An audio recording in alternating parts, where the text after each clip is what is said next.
Hello everyone, Buxton23 here and welcome to another episode of the Managed Mode series Manchester United. It is episode number 19 here, and we start off with an offer for Raphael, which is pretty low. But we do try and get, I believe, 17 million out of him eventually, or we do end up offering 18. And let's see what they come back with. And they're just basically saying that Ter Stegen is not worth that much to them, and this is just saying that the game has been rescheduled between Swansea. And we do end up coming back with 17 million, like I said before. And I believe I do end up accepting it. I'm not quite sure. Oh no, I stole it. I stole it because I'm not quite sure about this deal yet, if it does go through or not. Like, if it does go through, I will accept it. If it doesn't, I won't. I do end up saying he'll be a squad rotation player, because I know if I'd say anything more, he'll probably not accept it at all.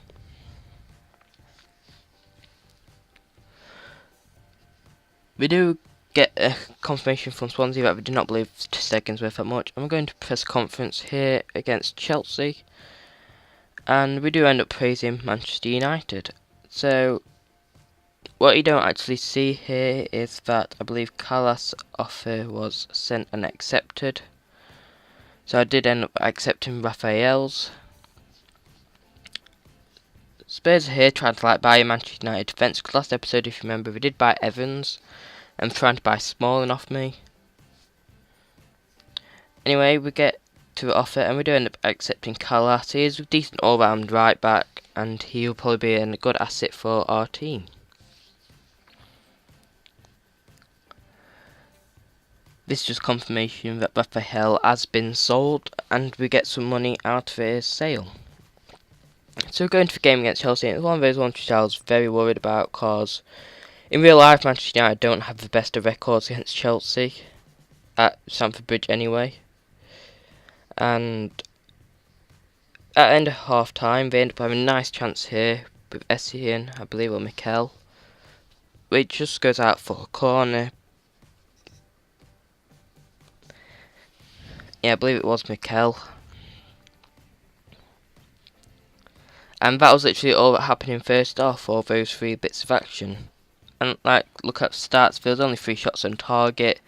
They were dominating us on possession, so at that time I did worry about them actually dominating the game completely in the second half. And we get the second half kicked off, and they do end up making first early chances. Hazard has a chance here, but the keeper does very well to save it. At first I thought Pogba saved it off the line, but he didn't. The keeper did actually very well to get his leg in the way, which is not what De Gea does in real life. So I do end up playing the ball through to Balotelli. He has a low shot, and it goes to Royce after reflection off Schwarzer. Because I don't know where Czech is. I believe he went to Juventus at the beginning of the season. But yeah, we make it 1-0 to give us a good chance of getting at least a point from this game. Very unlucky from the goalkeeper for it to fall straight to Royce. But a bit later on we do get another chance here, which the defender actually does very well to clear off the line, and that is actually the game. We end up winning 1-0 against Chelsea, which is an awesome result, say they're top of the league. We were pretty dominant in the second half actually, because we had more possession. Say we started ended first half with only 40% possession. So we did get a loan off here for Varela, which I do accept because I do want to get all my youngsters out.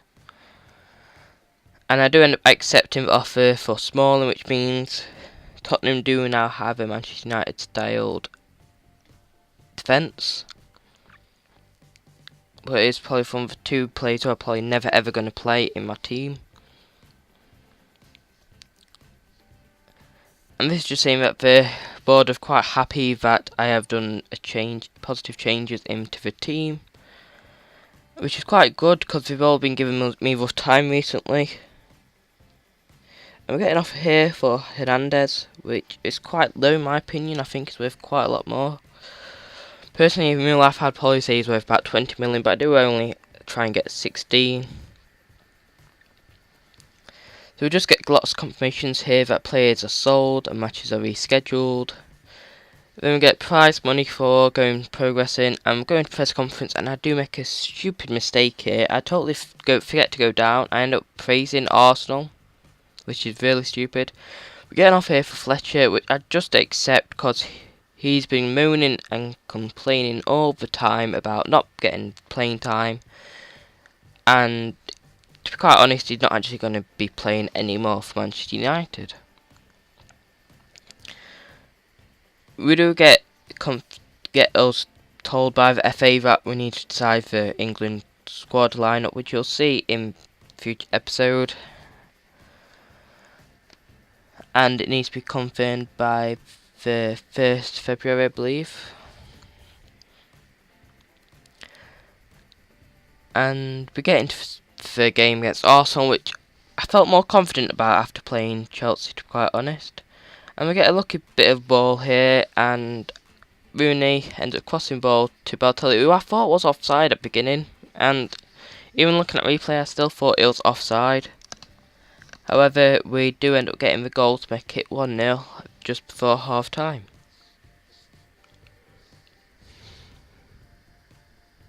It may have just been in line with Rooney, I'm not 100% sure, but it must have been for the goal to be actually counted. And still just before half time, we get another chance here at which we score with Draxler, which is a nice bit of play. I could have easily crossed it and tried to go for his head, but I knew the goalkeeper would have got to it. So I just pass it along the floor and get the goal in the bottom right hand corner.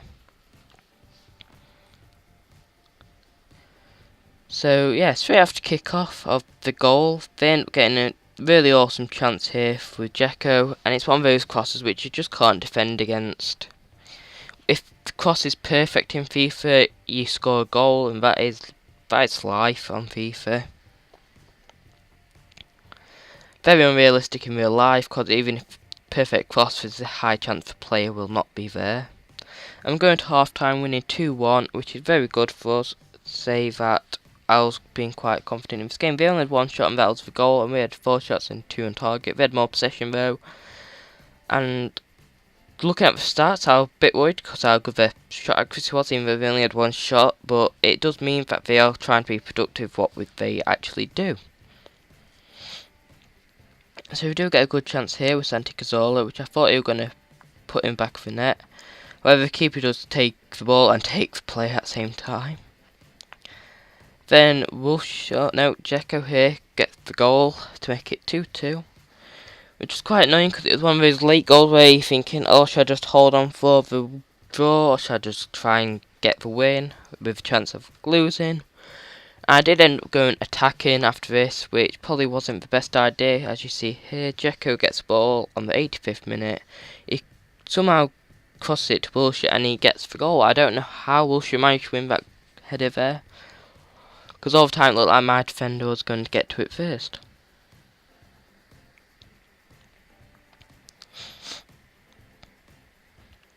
But nevertheless, they are actually winning 3-2 now. And I do actually believe that is all that happened in the game. As you can see, Mangler did get a red card, but that doesn't really matter. And they have stats. They probably deserved it at the end of the day, having more shots and more on target. So yeah, thank you for watching. Please like and subscribe, and I'll see you next time.